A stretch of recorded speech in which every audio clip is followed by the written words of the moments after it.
E aí, pessoal, tudo bem com vocês? Como é que está aí, galera? Start! Vocês têm pegado aí as dicas aí dessa nossa série Not Today, Satã? Vocês têm dito para trás de mim, Satanás, vaza de perto de mim, não toque nas minhas amizades, deixa as minhas tretinhas que eu resolvo na boa e perdoo com os meus BFF. Hein? O que você tem achado das nossas mensagens? Comenta aí pra gente. Não deixe de deixar o seu like, ele é importante pra gente. Eu falei igual o youtuber agora. Não deixe de deixar o seu like, ele é muito importante pra gente, aumenta o nosso engajamento. Então compartilhe essa mensagem para impactar mais vidas por aí.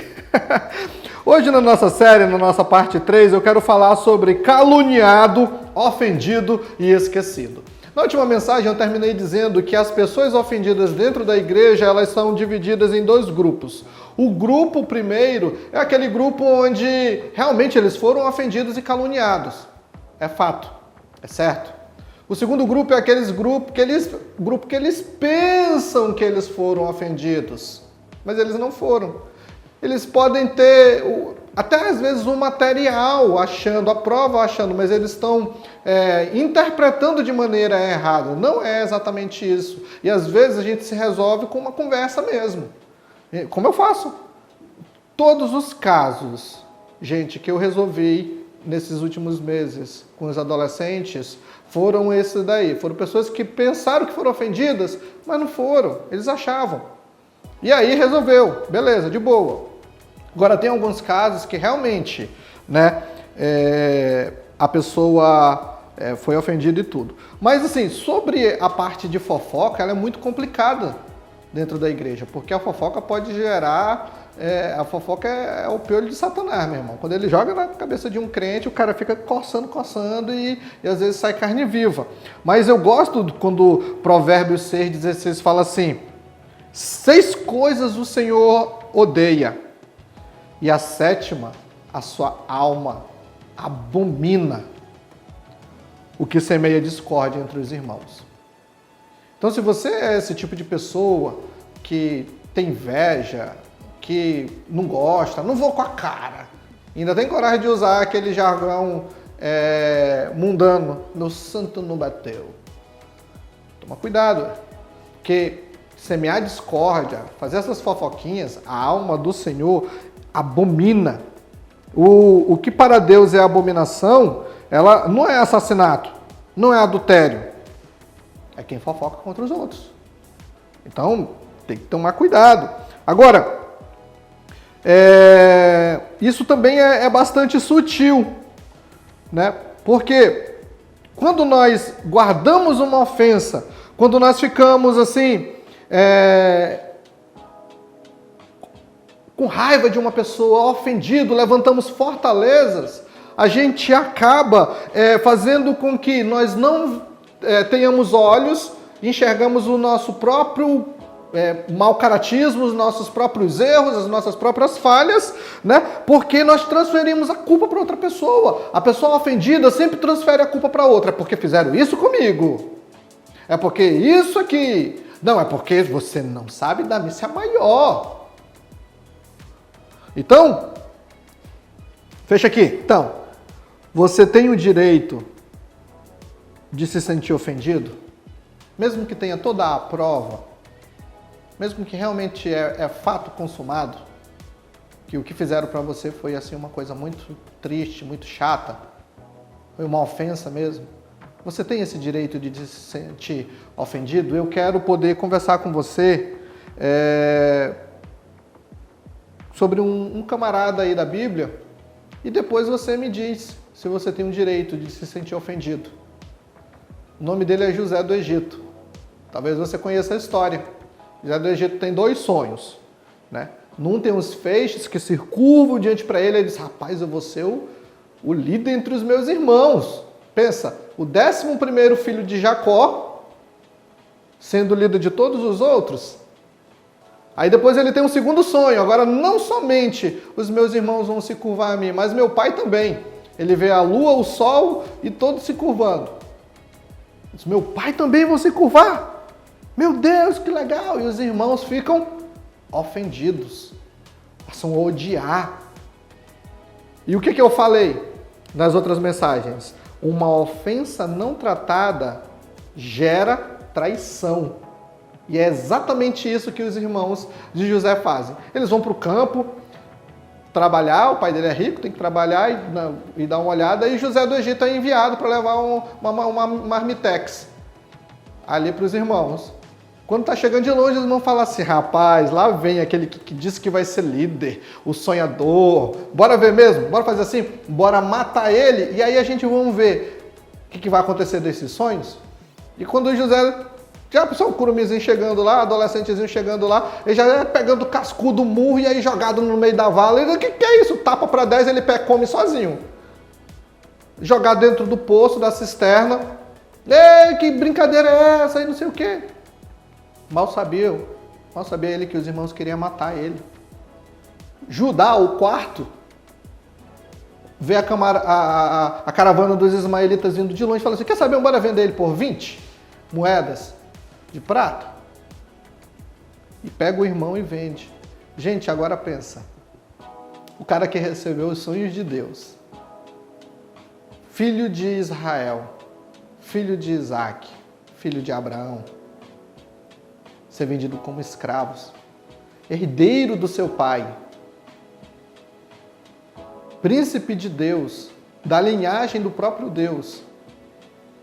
Porque quando você pega Marcos, capítulo 3, ele pegava a genealogia de Jesus de trás para frente, assim, de trás para frente, e vai chegando assim, 7 filho de Adão, Adão filho de Deus. Esse cara está sendo vendido como escravo. E daqui para frente, a esposa dele vai ser escrava. Os filhos vão ser escravos. Imagine como é que estaria o coração daquele curumim. Quando ele chega lá, ele é vendido para Potifar. E ele começa a fazer as coisas bem. Você não vê José reclamando. E Deus começa a abençoar Potifar. E aí o que acontece? No meio da bênção, Satanás está ali olhando e fala, rapaz, esse cara era para ser destruído. Mas no meio da bênção, vem a maldiçãozinha. A Patifa lá, a esposa de Potifar, tenta pegar José e ter relações com ele.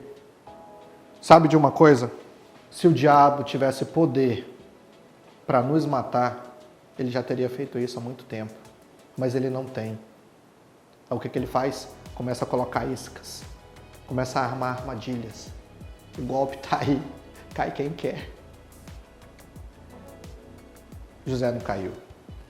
Se a Bíblia fala para fugir, outro sim foge da imoralidade, todos os pecados que você comete, fora do corpo os comete. 1 Coríntios capítulo 6. Então foge, José fugiu. A mulher puxa a roupa, ele sai nu, e aí aquilo do qual ele está fugindo, ele é acusado. Estupro! Ela grita e ele é preso, jogado nos calabouços do faraó. Pensa, correntes. Tem um salmo que fala sobre José, fala que colocaram corrente no pescoço e nas pernas. Tem que limpar ele. O pessoal fala, ele passou a ser o chefe dos presos. Legal, ele tem que fazer uma escala de juntar merda.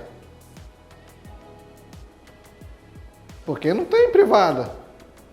É no balde. Juntar as fezes, o mijo.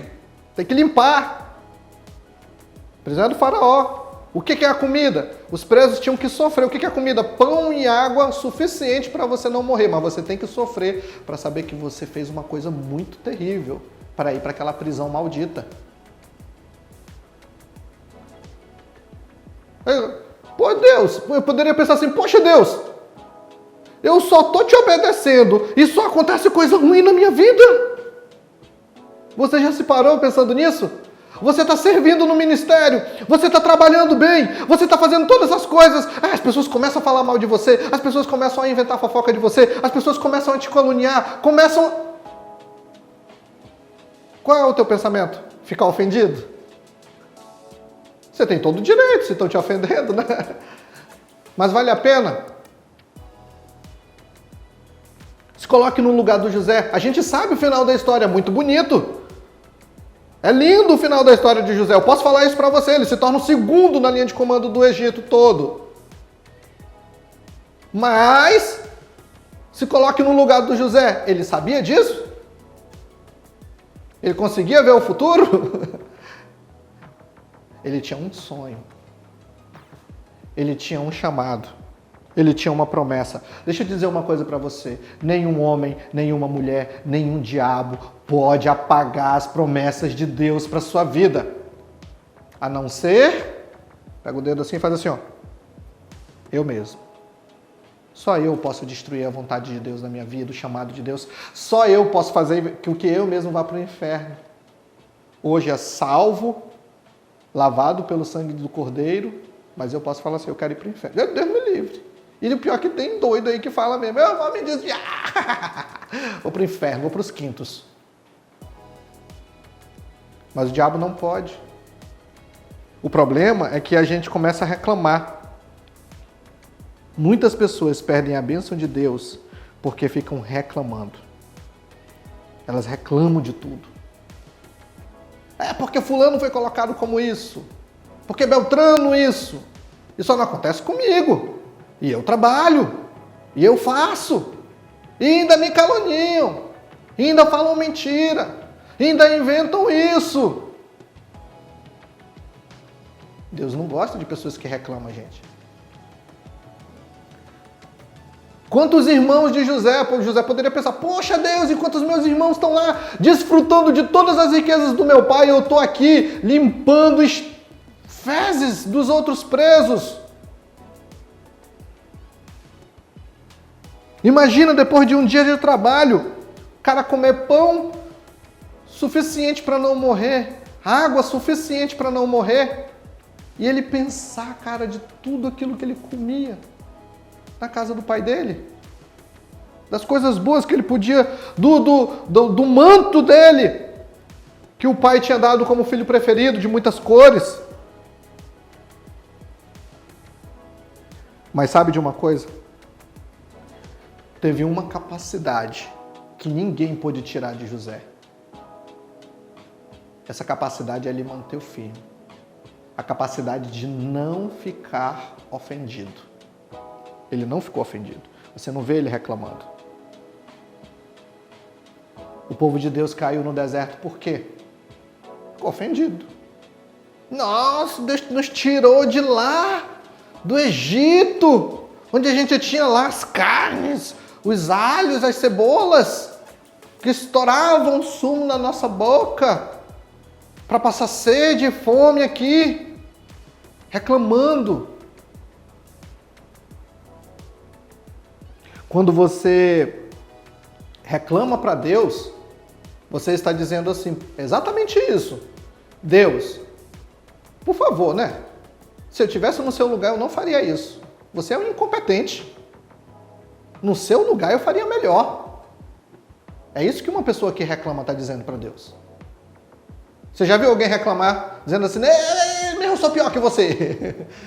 Não, quem reclama está se colocando como se fosse melhor que o outro. Agora,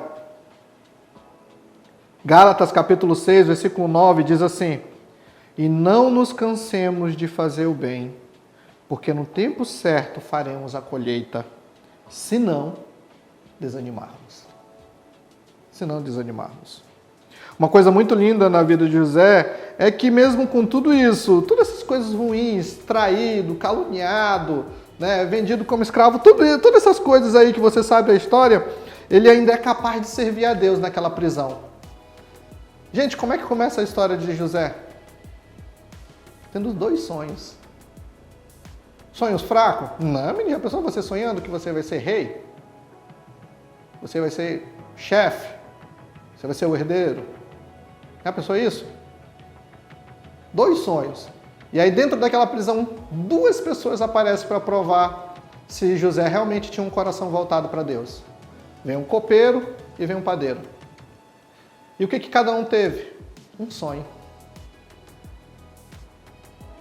Como poderia José falar assim? Como eu posso ministrar para vocês sobre sonhos, sendo que os meus, depois de mais de 12 anos, nunca se realizaram.